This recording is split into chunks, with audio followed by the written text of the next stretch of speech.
जय श्री राम।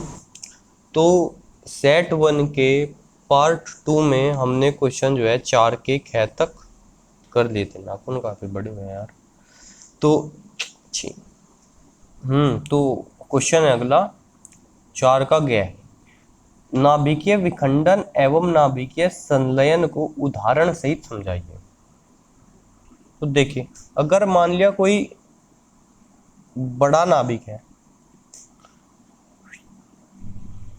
और वो टूट करके उसमें से जो है छोटे छोटे 2 या 3 या जितने भी एक बड़ा नाभिक अपने से छोटे नाभिकों में टूट जाए तो इसको बोलते हैं नाभिकीय विखंडन।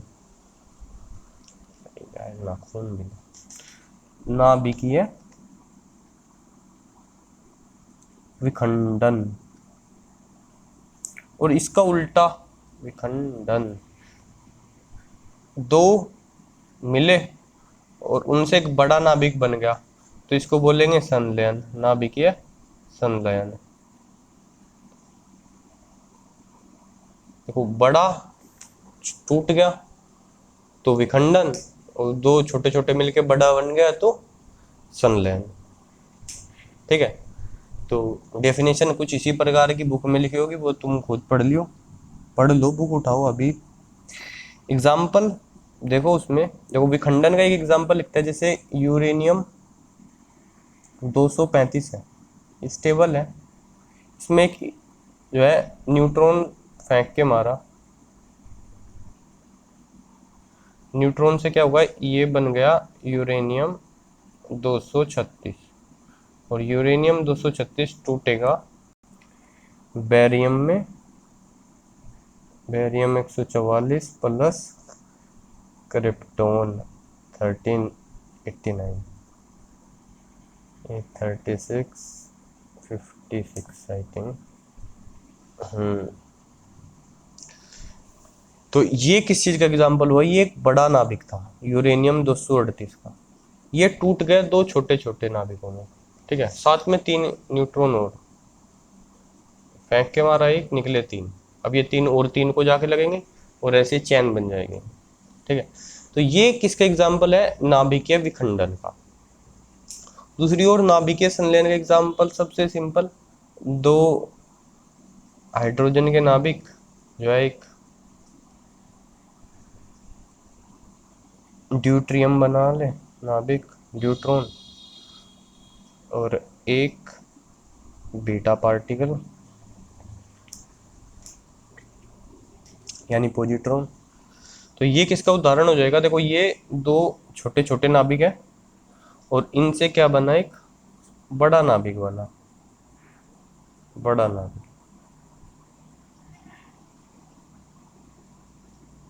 ये है छोटे, तो ये किसका एग्जाम्पल हो गया, नाभिकीय संलयन का। दोनों ही प्रक्रियाओं में, चाहे ये हो नाभिकीय विखंडन चाहे नाभिकीय संलयन हो, द्रव्यमान की होगी क्षति और ऊर्जा होगी मुक्त। ऊर्जा क्या होगी, मुक्त। अगर डेल्टा एम द्रव्यमान क्षति है तो डेल्टा ई ऊर्जा बराबर इंटू सी स्क्वायर, आइंस्टीन की थ्योरम। और हाँ, ये यूज होता है नाभिकीय बम, या जिसको हम यूजुअली परमाणु बम बोलते हैं, एटम बम, उसमें। और ये यूज होता है जो है hydrogen bomb, hydrogen bomb. Hydrogen bomb actually उसमें परमाणु बम भी होता है पहले, उसके बाद हाइड्रोजन बम होता है। क्योंकि देखो, 2 नाभिक क्या है, दोनों पॉजिटिव चार्ज है, तो एक दूसरे को क्या करेंगे, रिपेल करेंगे। तो क्यों ये मिलके बड़ा बनाएंगे, जब बहुत तेजी से बहुत ऊर्जा होगी इनके पास जो है, तब एक दूसरे से आगे टकराएंगे तब बनाएंगे। तो वैसे वातावरण या तो सूर्य में है, ठीक है, वहां पर नाभिकीय संलयन होता है, या फिर परमाणु बम छोड़ के वैसा वातावरण बनाना पड़ता है। तो इतनी जानकारी काफ़ी है फिलहाल। अगला क्वेश्चन ये है, प्लास्टिक की एक गोली पी जिसका द्रव्यमान इतना है, 2 क्षैतिज आविष्ट प्लेटों के बीच स्थिर अवस्था में संतुलित है, गोली पर कितने इलेक्ट्रॉन कम या अधिक होंगे। देखो ये गोली है, ठीक है, ये प्लस ये माइनस, मतलब विद्युत क्षेत्र ऊपर की ओर है, यानी ऊपर की ओर बल लग रहा है विद्युत बल क्यू ही, और नीचे की ओर बल लग रहा है एम जी, इसने खुद ही दिखा दिया। और अगर ये स्थित है, अगर ये स्थिर है तो क्यू ई बराबर क्या हो जाएगा, एम जी हो जाएगा। क्यू ई बराबर बराबर बराबर एम जी के, ठीक है, बहुत ही पास पास है। क्यू ई बराबर एम जी। देखो प्लेट की चौड़ाई 2 सेंटीमीटर है, वी वोल्ट है, तो ई बराबर क्या होता है, ई बराबर विद्युत क्षेत्र बराबर होता है वी अपॉन एल। ठीक है, तो क्यों तो हमें पता नहीं, आवेश तो ज्ञात करना है, तो ई गुणा भाई गुणा, ई बराबर क्या हो जाएगा, वी यानी 1000, एल 2 सेंटीमीटर है तो वो 2 × 10⁻²मीटर में बदलेंगे ताकि एसआई यूनिट में रहे। द्रव्यमान कितना है इसका, 3.2 × 10⁻⁻15, और जी की वैल्यू सिंपलिसिटी के लिए 10 ले लेंगे। तो एक तो ये गयो, और इसको इधर भेज देंगे, तो क्यों बराबर हो जाएगा 3.2 दूनी 6.2 गुणा 3.2 गुणा 10⁻, ये इधर जाएगा माइनस के 17 हो जाएगी, मल्टीप्लाई हो गए, फिर ये डिवाइड में जाएगा तो 10⁻−19 बन जाएगी। ठीक है, कैसे बनी वो फिगर आउट करो, 12वीं में आ गया। ठीक है, तो ये हो गया 6.4 गुणा 10⁻−19 कूलम, इतना आवेश है उस गोली के पास, लेकिन कितने इलेक्ट्रॉन कम या ज़्यादा है। ठीक है, तो क्यू बराबर एन ई जब हम लेंगे तो हमें पता है ई की वैल्यू होती है 1.6 इंटू 10⁻−19 कूलम, तो यहाँ से मेरे को पता है 16 चौके 64, एन बराबर आ जाएगा 4 इलेक्ट्रॉन जो है उसके पास कम या ज़्यादा है।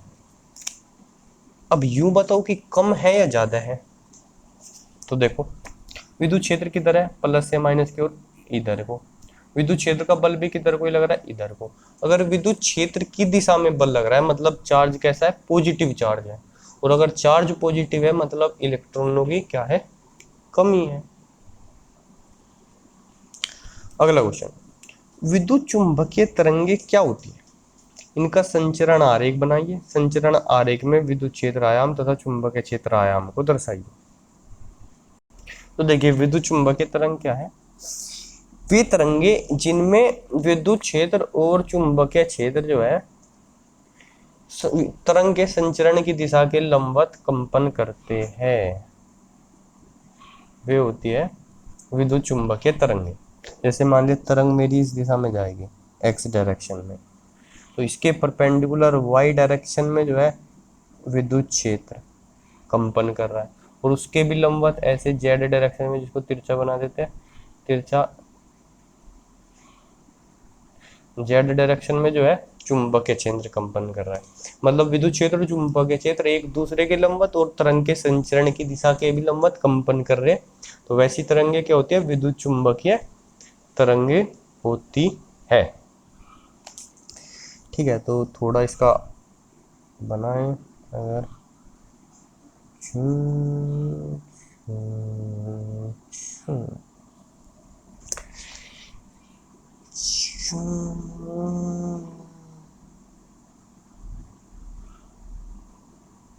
थोड़ा तिरछा करके ही बना लेता हूँ।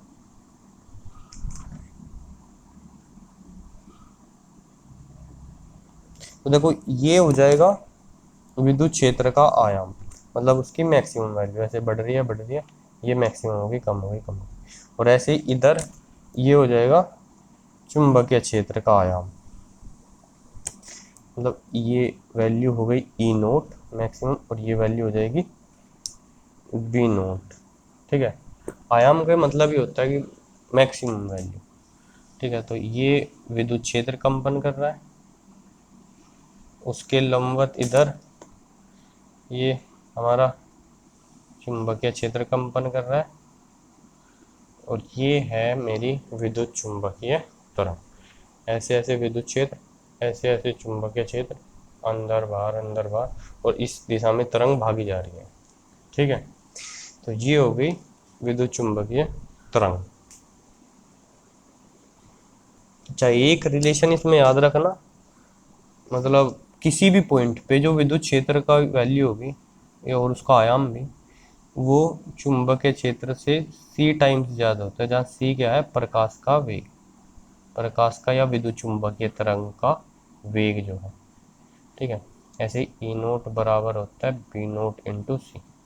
ये ई क्या है, किसी भी पॉइंट पे वैल्यू, जैसे ई विद्युत क्षेत्र की वैल्यू इधर कम है, वैसे ही चुंबकीय क्षेत्र की कम होगी, विद्युत क्षेत्र की ज़्यादा होगी, चुंबकीय क्षेत्र की ज़्यादा, विद्युत क्षेत्र की मैक्सिमम, चुंबकीय क्षेत्र की भी मैक्सिमम, मतलब इनमें कलांतर, कलांतर क्या है, शून्य, शून्य, कोई कलांतर नहीं है, ठीक है, जीरो।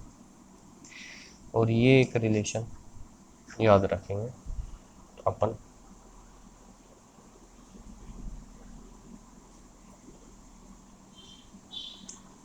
ओके ओके ओके, अब अगला क्वेश्चन देखते हैं।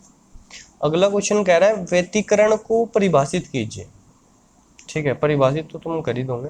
संपोषी व्यतिकरण तथा विनाशी व्यतिकरण की दशाएं लिखी।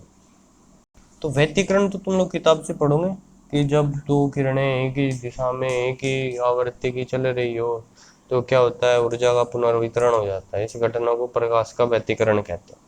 फिर आप पढ़ोगे ये दो प्रकार का, एक संपोषी व्यतिकरण, एक विनाशी व्यतिकरण। मतलब ये एक्सट्रीमिटीज है दो, एक संपोषी किसी बिंदु पर, एक विनाशी। संपोषी क्या है, अगर तरंगे जो है समान कला में मिले, सेम, जैसे कि ये एक तरंग है, ये दूसरी भी तरंग वैसी है, ठीक है, तो इन दोनों की जो रिजल्टेंट होगी वो क्या होगी, एक बड़ी तरंग, मतलब जो आयाम है, देखो अगर इसको ये ऐसे समझो, ये इसका आयाम है, ये इसका आयाम है, रिजल्टेंट आयाम जो होगा उन दोनों का ऐड होगा, ठीक है। तो ये होता है संपोषी व्यतिकरण। और विनाशी व्यतिकरण में क्या होगा, ये समझो एक ये तरंग है और दूसरी ये तरंग है, तो ये कह रही है किसी भी बिंदु को कंपन के कि इधर चल, ये कह रही है नहीं इधर चल, तो कहाँ जाएगा बेचारा, वहीं बैठा रहेगा। तो इनका जो रिजल्टेंट आएगा वो कुछ नहीं आएगा, ना ऊपर गया ना नीचे गया, तो इसको क्या बोलते हैं, विनाशी व्यतिकरण। सपोज कि ऊपर वाली बड़ी होती ऐसे और नीचे वाली थोड़ी छोटी होती है ऐसे, तो थोड़ा ऊपर की ओर ऐसे कुछ आता, ठीक है, मतलब समझो ये 5 है, ये 3 है, तो ऊपर की ओर 2 आ जाएगा, वैसा काम, मतलब इधर चीज़ें घट रही है, सब्ट्रैक्ट हो रही है, और इधर क्या हो रही है, चीज़ें ऐड हो रही है, ठीक है। अच्छा मैं तुमको ना एक कला थोड़ा समझाता हूँ। जैसे तुमने साइन का ग्राफ देखा होगा, साइन 0 की वैल्यू 0, साइन 90 की 1, साइन 180 की 0, ये एक साइन का ग्राफ है ना। तुम्हें पता है ये 0 डिग्री है, इधर यहाँ पे क्या हो जाता है, 90 डिग्री हो जाता है, साइन 90 की वैल्यू 1 अपने मैक्सिमम पे, फिर इधर ये, फिर ये 180 पे फिर से 0 हो जाती है।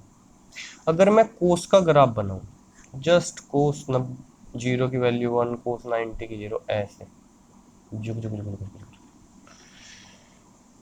अब देखो ये 90 डिग्री है इधर, मुझे साइन के और कोस के ग्राफ में क्या दिख रहा है, अगर मैं साइन के ग्राफ को 90 डिग्री आगे जाके देखूं वो, तो मुझे बिल्कुल क्या मिलता है, मेरे को बिल्कुल कोस वाला ग्राफ मिलता है।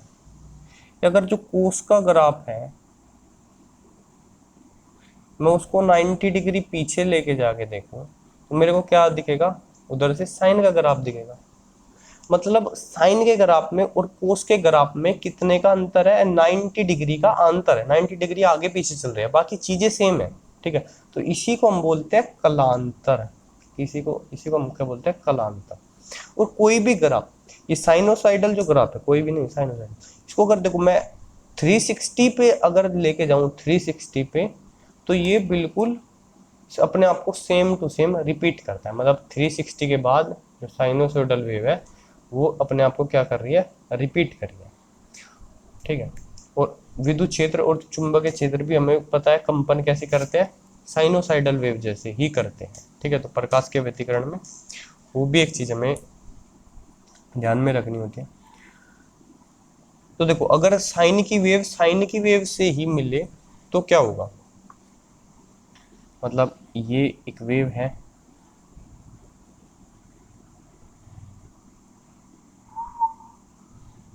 और इसकी मैचिंग बिल्कुल इसके जैसे से ही हो रही है। तो क्या होगा, हमको पता है आयाम बढ़ जाएंगे, ठीक है, उसी रिजल्ट में। लेकिन अगर साइन की वेव एक साइन थीटा की है, समझ लो, ये पहली बार तो क्या था, साइन थीटा और साइन थीटा ही था, sine theta two sine theta बन गया। अब की बार एक साइन थीटा है और एक साइन 180 प्लस थीटा है। अब क्या होगा, देखो साइन थीटा तो ये हो गया, समझो इधर से, ऐसे समझ लो, थोड़ा और आसान रहेगा। साइन 180 थीटा क्या हो रहा है, 180 इधर हो रहा है, 180 प्लस हो रहा है, मतलब जीरो ले तो 180 से लेना पड़ेगा, मतलब दूसरी वेव ऐसे चल रही है ना। तो ये तो क्या करेगी, ये तो एक दूसरे को क्या कर देंगे, कैंसिल कर देंगे, रिजल्ट कुछ नहीं आएगा, क्योंकि साइन 180 प्लस थीटा क्या हो जाता है, माइनस का साइन थीटा हो जाता है। और जब इन दोनों को ऐड करूँगा तो क्या आएगा, रिजल्टेंट जीरो ही आएगा। तो ये हो गया विनाशी व्यतिकरण, और ये क्या होगा, ये हो गया समपोषी व्यतिकरण। दैट्स इट, इतना आसान है, ठीक है।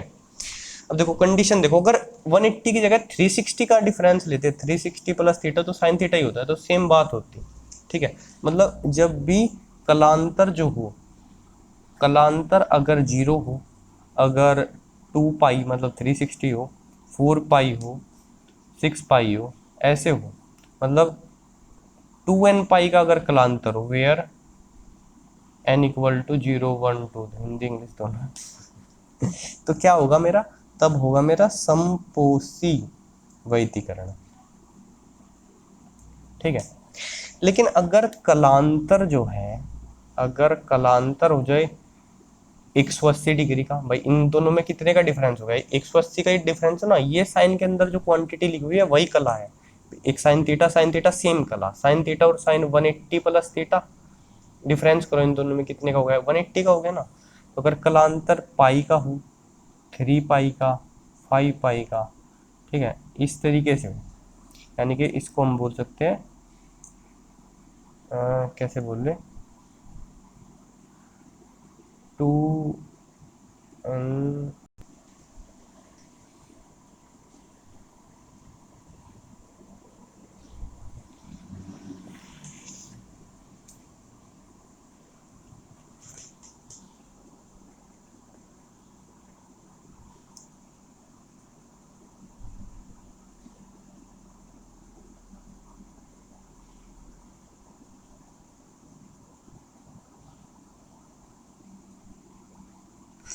एक्चुअली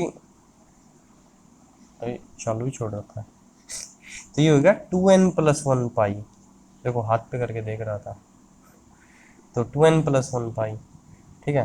तो 2n+1 पाई से क्या हो जाएगा, अगर n की वैल्यू 0 1 2 3, जीरो टेकूंगा तो पाई, 1 टेकूंगा तो 2 1 3 पाई 5 पाई, ठीक है।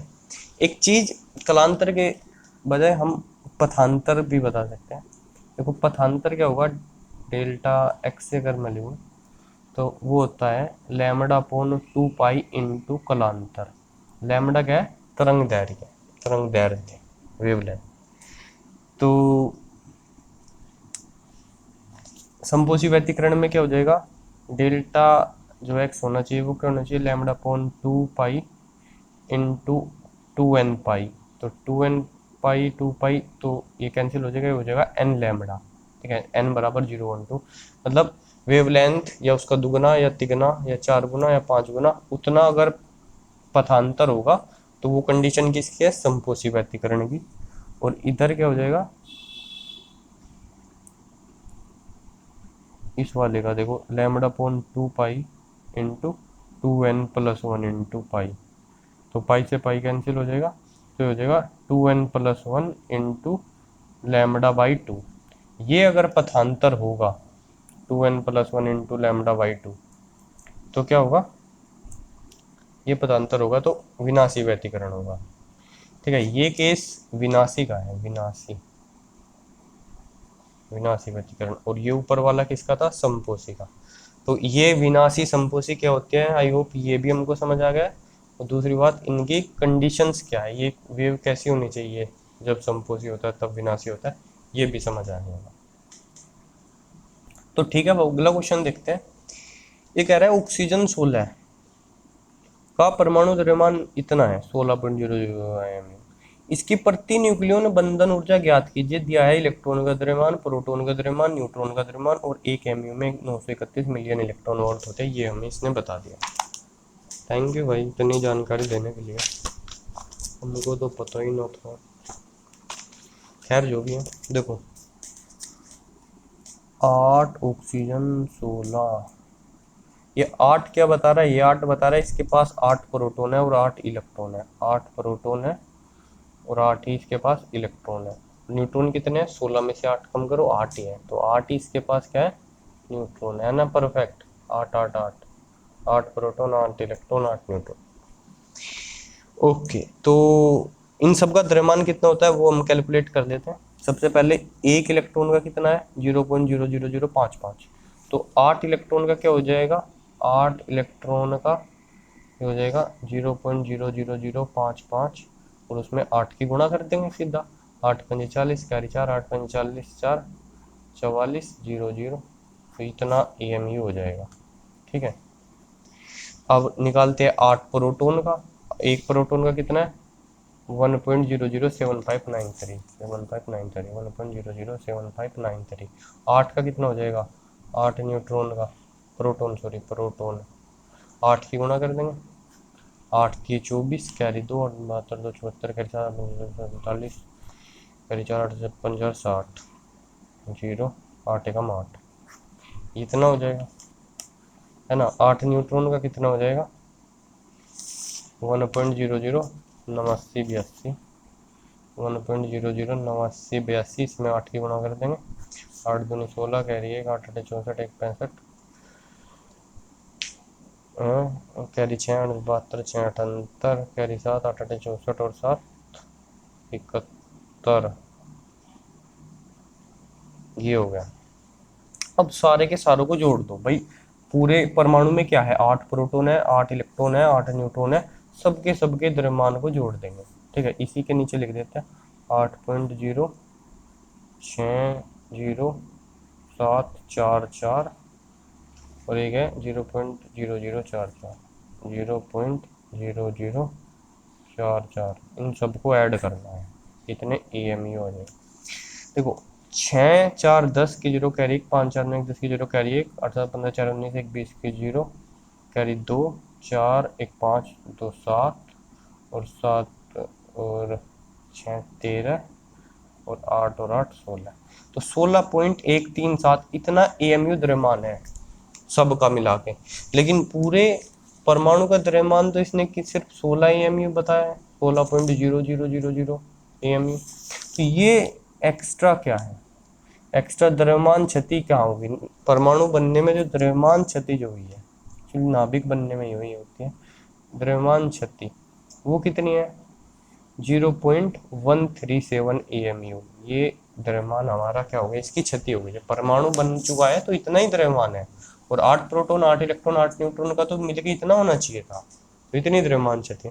तो बंधन ऊर्जा क्या होगी, बंधन ऊर्जा इसी द्रव्यमान क्षति को ऊर्जा में बदल देंगे, सब कुछ करके क्या होगा, 1 AMU में इसने बताया है 931 मिलियन इलेक्ट्रॉन वोल्ट होता है, इतने में इतनी एनर्जी हो जाएगी। मतलब इतने द्रव्यमान क्षति में 931 की और मल्टीप्लाई कर देंगे तो द्रव्यमान क्षति का आंसर हमारे पास आ जाएगा। करें 931 137, 7 एकम 7 7 21, कैरी 2, 9 7 63 2 65, 3 एकम 3 3 3 3 9 27, 1 2 घंटा लगेंगे इस बार को, 9 3 1 7 3 1 4 9 10 5 15 कैरी 1, 9 7 17 2 11 1 12, 1 3 3, ठीक है। तो ये हो जाएगा 127.5 ले लेते हैं मिलियन इलेक्ट्रॉन वोल्ट। मन करे तो इसमें 1 मिलियन इलेक्ट्रॉन वोल्ट में कितने जूल होते हैं, 1.6 गुना 10 की पावर माइनस के 13 होते हैं, मिलियन है 10 की पावर 6। ठीक है, इसकी मल्टीप्लाई भी कर सकते हो, जूल में भी आंसर ला सकते हो। तो अब अगला क्वेश्चन है भूत हो गया आई थिंक, इतने तो ठीक है यार।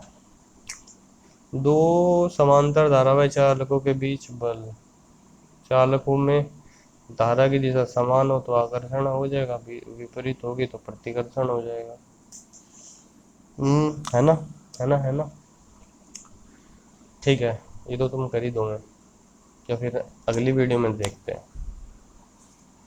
पी बाई क्यू बराबर आर बाई एस, ये वाला। ठीक है, हमको दीजिए आज्ञा। नमस्कार, जय श्री राम।